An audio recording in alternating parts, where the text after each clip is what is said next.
Before you fall down the Steam Deck rabbit hole trying to figure out if it's worth your hard-earned cash, you must ask yourself, what type of gamer are you? Because as great as the deck may be, it might not be a best fit for all. I remember when I was on the fence about the deck and most reviews were long and complicated, riddled with data points and comparisons, but I'm here today to give you a northern star to guide you to your final destination as quick and concise as possible. After all, time is money and these handhelds cost a lot of it. So let's dive into the Steam Deck, check out the best accessories, the best games to get you started, and who I think the Steam Deck is best suited for.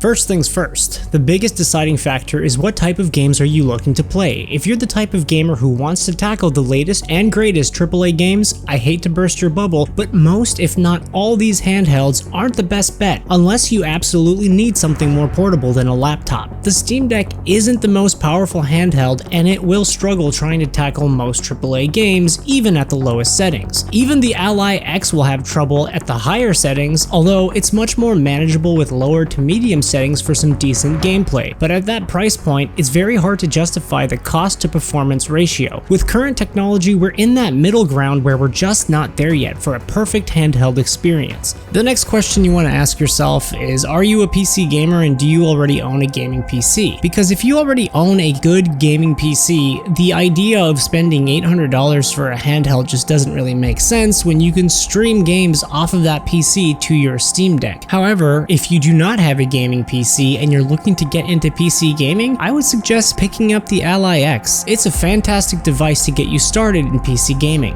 The next question is all about the handheld experience. It shouldn't be a cumbersome one. The whole point of owning a handheld is to be able to pick up the device, sit back, and play. And this is why I think the Steam Deck is the perfect device for those looking for that happy middle ground that ticks all of the boxes. I strongly believe the Steam Deck will still be a great purchase even in 2025 and 2026 because Valve made it clear the Steam Deck 2 isn't coming anytime soon until we see a large enough leap in technology to make that upgrade justifiable. Furthermore, even the Ally X at $800, do you really think that system will be able to handle AAA games that release next year in 2025 or even 2026? Go watch some of the benchmarks for the new game Silent Hill 2 on the Ally X and tell me if that $800 price point is worth it. I'd rather much just get a Steam Deck LCD and start gaming today and wait for technology to catch up to make a near $1,000 price justified to play those higher demanding titles. In the meantime, I have hundreds of games in my backlog to tackle and the Steam Deck handled those with flying colors. Chances are we'll be seeing the Ally X2 or some variation of the sort next year, which will make the current $800 system even more obsolete. Next, let's talk about the Steam Deck's strengths.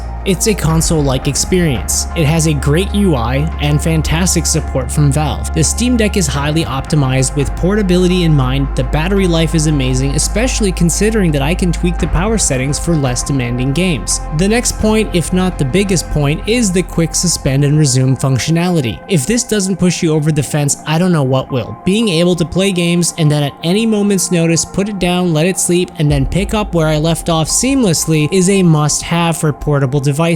The other systems like the Ally X, they don't have this function because it's built on Windows 11. This is a huge deal breaker for me as the whole point of owning a handheld is to be able to have this function. Without it, I might as well play on my laptop. This instant resume feature where you can pause and resume a game exactly where you left off, similar to features seen on modern consoles, is amazing. You can jump in and jump out of a game seamlessly without having to reload from scratch. Next are the trackpads. The UI and overall user experience on the Steam Deck is leaps and bounds better than any other device on the market. The trackpads are something I wasn't aware that I needed until I tried it out myself. They make navigating the UI an extremely intuitive process. It feels very natural, almost as if you're using a mouse. The ease in which I'm able to scrub through the UI is insanely easier than, say, using a joystick. Next is the Steam library itself. It's gigantic. There are so many games in my backlog that have been collecting dust, and now with the Steam Deck, I'm able to sit back and discover games I never would have played, like Mad Max for instance. This game is such a hidden gem and it works flawlessly on the deck. However, one huge drawback are for those who are into competitive shooters like COD. If this is you, then you'll be much better off off with a Windows-based system. So now all that's covered, let's talk about the best accessories for the deck. Again, we're gonna keep this simple because more times than not, I really find myself using most of these. The Steam Deck is just that good on its own. But here's what I have. For any portable system, it's smart to have another power bank, that way you can keep gaming for hours on end. That's why I chose this 65-watt charger. With the 65-watt output, it allows me to charge while I'm still gaming.